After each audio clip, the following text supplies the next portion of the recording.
Hello there.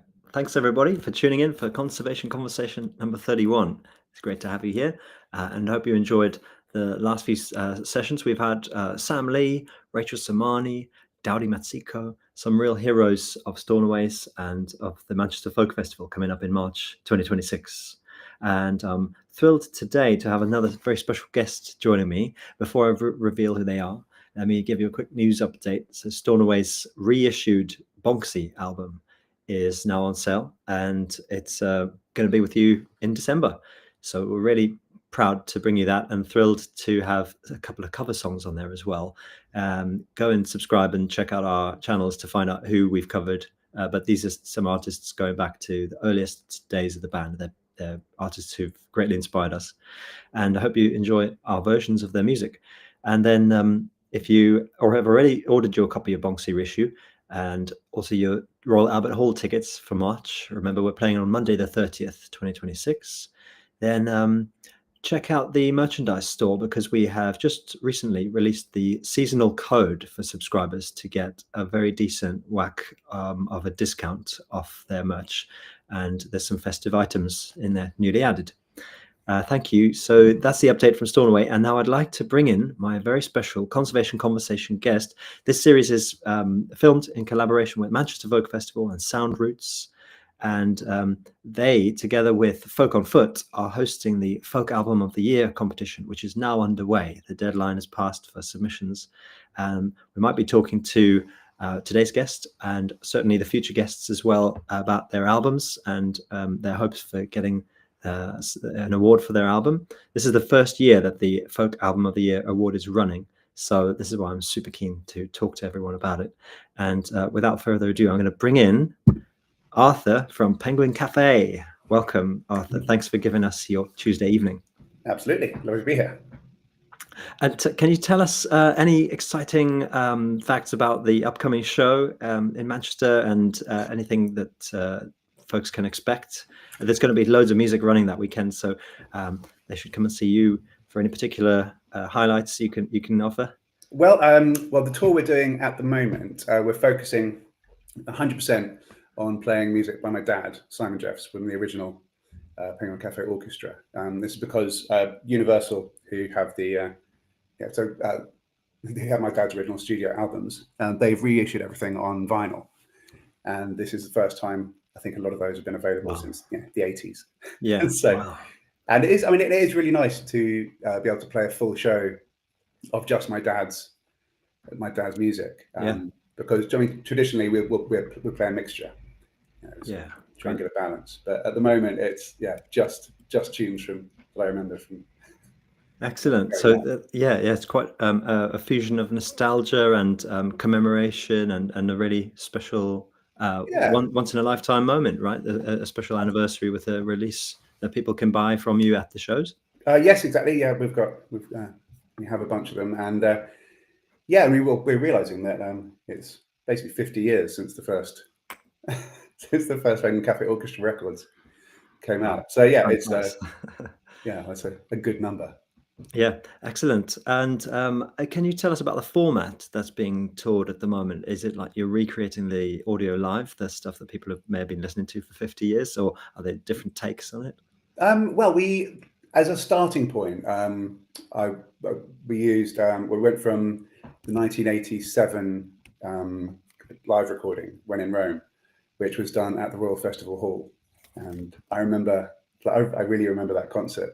I think I would have been 87, so I would have been 9 years old. Okay. It was sort of, for me, that was the kind of, the sort of golden standard of the live versions. Because a lot of the studio records, they're slightly different because I think the way they were recorded, it's made a little bit more angular. Yeah. But then there is just this very, very nice, smooth vibe on the When in Rome recordings. Yeah. And but that's our starting point. And obviously, there are a few little differences here and there. But that's just practicalities. Yes. And when you mentioned there about the way it was recorded, do you guys experiment with tape? Was it digital? Do you have an opinion? I've spoken to several guests who've been trying to tell me about the wonders of tape. And to be honest, Stornoway has never used any tape in its recordings, but we know we may wish to experiment with that in future. What would be your pitch to artists considering using tape?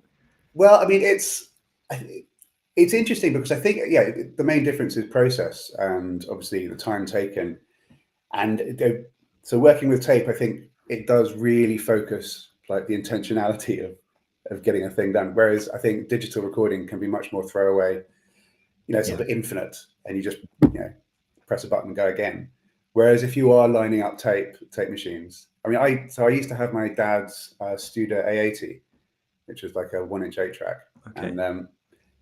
And that was and it was really fun recording with it. But obviously it just took, it takes a really long time to do. Yeah, well, rewinding between each tape, rewinding, right? and lining up, every session you've got to go in and sort of get everything.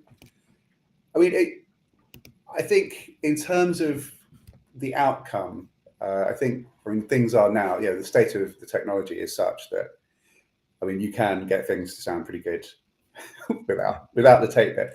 But yeah, it's that kind of focusing of one's mind, I think, that comes with working on tape. That I think you don't get it with digital. Yeah, that's really interesting. I think something we sing about a lot, and something that Brian, our lyricist, writes about, is the without being kind of explicit or direct in it, it's mindfulness. It's trying to get your mind into a state of focus and flow. And some of this is around when one's trying to create something or make music or go out and enjoy nature. What are the ways to do that? And often it's taking a step back technologically so that things aren't as convenient and easy and fast as everyone sort of wants us to believe they should be. But actually slowing ourselves down to go faster towards what is most important artistically.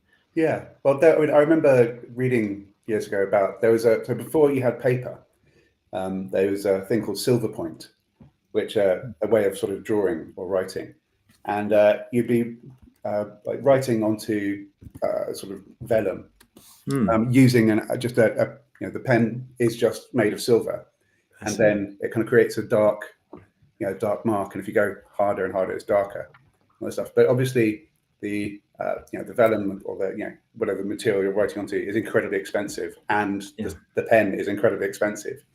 And so you don't have the chance to just, experiment and try different things. And it really meant that the state of graphic depiction it developed very slowly, because you'd kind of just have that, and then you just do it that way because you don't want to waste materials.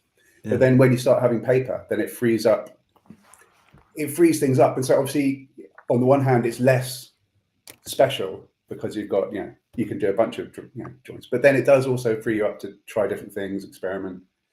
So I guess it's swings and roundabouts. Yeah, that's fantastic. That word Silverpoint just is immediately so evocative. It is. And I could go off. We're going to go off and write a song about that immediately. I think I wrote one called Silverpoint. Excellent.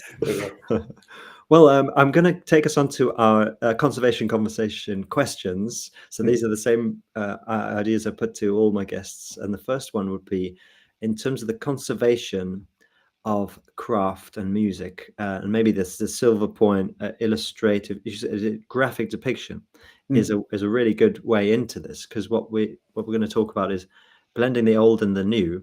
And is there an example that you'd like to talk to everyone about, where it might be from recorded music or from the experience of a live music event, which blended the old with the new? So it's fanned the flames of tradition, but simultaneously invited innovation and new ways of doing things. Sure. Well, I mean, I think the thing that I thought of first with this thing is I've inherited a lot of my dad's instruments, and there's there's a Venezuelan 4-string guitar called a Quattro that is he always described it as being the Rolls-Royce one, and the reason it's a Rolls-Royce is because it's incredibly sort of light and flimsy almost, and I'm always on the lookout to try and find other ones, but the modern ones I found just around the world, and I'm looking in music shops, they're a lot more robust. And actually, the thing that makes the main quattro so special is that it's, like the wood is just so kind of filigree, kind of really fine, and it is a sort of ancient technology, well, an ancient way of making instruments, but it's also incredibly sort of ephemeral, if you see what I mean. And so, like, it's just, there's hardly anything to it. Yeah. And I really love that kind of the quality, and obviously, one day it will just fall apart. But so there's something slightly bittersweet there. But then other instruments that we have on stage. Well, so my dad had a great fondness for his omnichord. I don't know if you've ever come across the Yamaha omnichord. Yes, they're really brilliant. It's such really inspiring and distinct instruments. Yeah, and it's a modernity from the early 80s. So again, it's a sort of, I like the way of that sense of like an old-fashioned future. It's quite fun. And then, I mean, what are the other things? So my dad worked out that he had a couple of penny whistles. Again, and this is sort of, and penny whistle is very, that's a good trad, folk, that's a staple folk instrument. But my dad, he got two, which were sort of theoretically in the same key, but they're kind of sort of microtonally out. And then he taped up the bottom three holes, so you can then play both at the same time. With 4 fingers, and then you play in unison. But because it's got that not quite in tune with itself quality, it really cuts through, and and it becomes like really good fun to play. But then if you actually sing through it again, it creates a sort of and that's a sort of vortex or something. Yes, it breaks the tone. And it becomes even louder. And I feel like this is the nice thing that my dad would do is not exactly misappropriate instruments, but just sort of find ways to get funny sounds out of them. And so that is the kind of it's a trad thing, but then sort of playful with it. Yes, brilliantly experimental, and the singing, I'm really curious in that, because I've become aware of many different genres where singing through a wind instrument, be it harmonica, saxophone, clarinet, but particularly flutes, it works best with. It's this distinctive sound, and I'm curious to know whether your dad would tend to sing a pedal note whilst playing a melody on top, and it sort of interferes in different ways, or sing in unison or even harmony with the notes that he was playing. Well, it's a sort of it's funny because it's like you're sort of humming. So the way I do it, and I'm pretty sure whether my dad did it. So you're humming. So you're actually not coming through on the mic, and so you're just creating a sort of distortion in the airflow. And so I just play it in unison. I mean, I have tried doing the thing, but because you've only got the four holes, you basically just have to do it in like thirds, and then thirds can be a little bit. I don't know. I feel like somehow thirds are a bit too pretty. For our purposes. Sure. Yes. There's a stage that I think all bands go through if it's a band of collaborative arrangers, and we've basically been that as long as we've been together. Stornoway have, and in our early years, the instinct to just sing in thirds on all harmonies was certainly there, and you had to work really hard to try and escape it, because it's kind of too easy.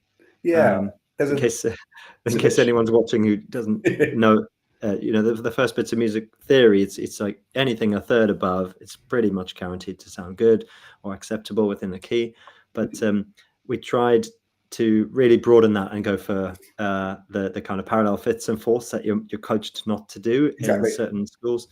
And then try to just escape thirds altogether. And but I'm going to go back to it and try to sing parallel thirds with my penny whistle at some point later. That's quite an interesting one. I mean, there's that thing.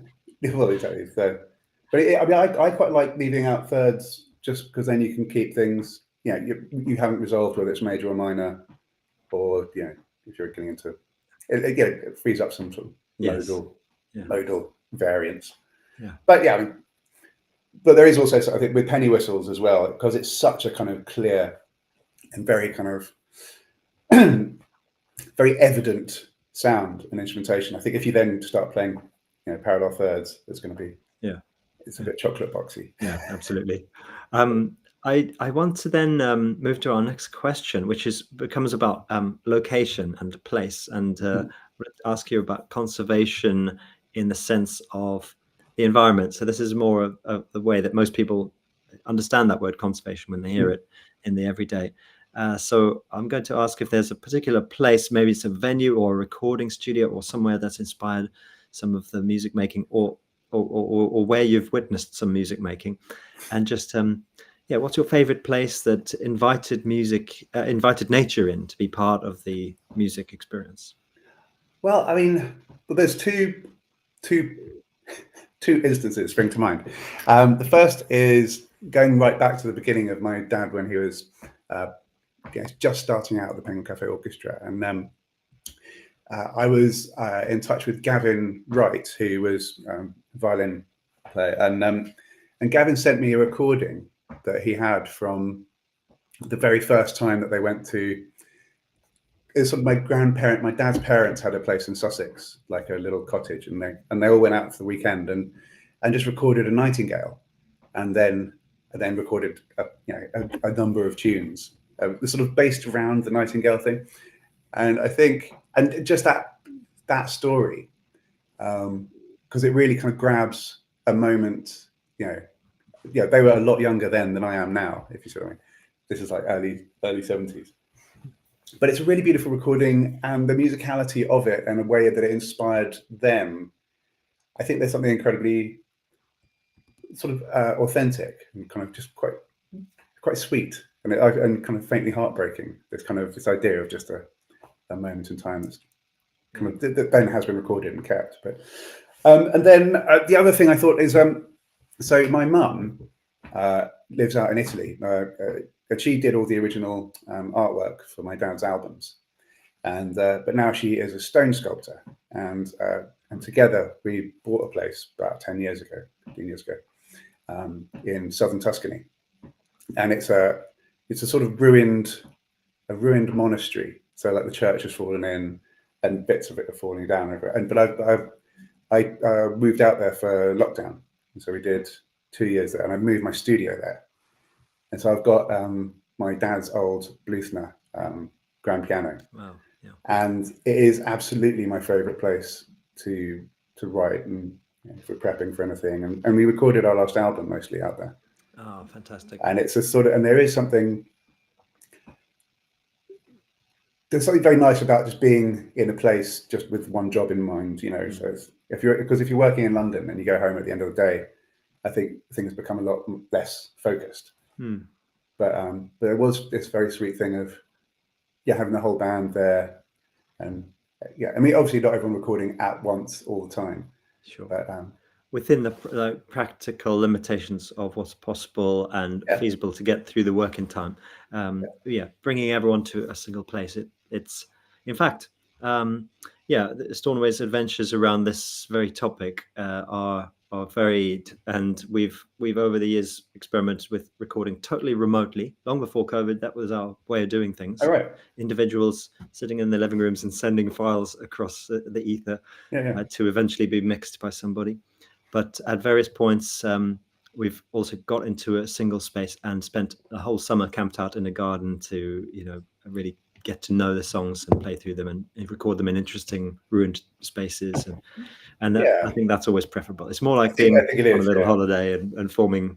I call it pre-nostalgia, when you go out and you realize in the moment that you are there with your co-creators, that this will be something you'll remember forever, and it will be nostalgic. But you're still, it hasn't even happened yet, so it's pre-nostalgia. Nostalgia for future past. Yes. Like, a bit like your when you said about the omnichord, the sort of future past, future nostalgia. Yeah, exactly. I think that is a lovely idea. And then I think there's also obviously there's just a thing of being in the room and playing, and allowing the music to kind of take on its natural form. Which I think that iterative process is a lot quicker if you're doing it with, if you've actually got some musical friends in the space with you. But it is rare, would you say, to find the right blend, or a right blend of minds to come together in a room, and someone comes up with a melody or a percussive thing, and then someone else will be the right level of assertive but accommodating enough that they'll take that idea and go, try this. Oh, shall we try this? And then within minutes you can create something quite magical. But it's only when you're in a sort of well-matched set of minds. Yeah, exactly. So, and it sort of has to be, that we sort of, so I end up thinking of it as like, you have to have a sort of benign dictator in some sense, like in charge, not always the same person even necessarily, but just have one person who's more or less going to just like facilitate, or kind of just go yes, and yes, more of that. Lovely. But I think that's the I mean, that is the trick, because it's such a personal thing, and as you say, if someone is either too assertive or not assertive enough, you can sort of quickly lose the spark. So it's I mean, I suppose it's all, but that's kind of, it's a self-selecting behavior, isn't it? Because like you probably wouldn't necessarily embark on that journey unless you're quite enthusiastic. You'll have an instinct. Very good point.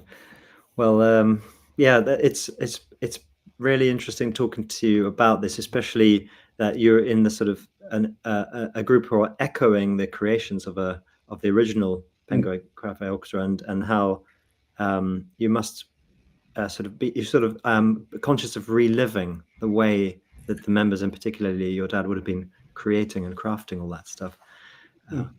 Well, we recently played, we've done a couple of shows with, and we were joined by Jeffrey Richardson, the original viola player, and he's and it was really, really good fun, just because even if he wasn't playing what he originally played, his personality is the same, and and his kind of mannerisms and his musicality, which is just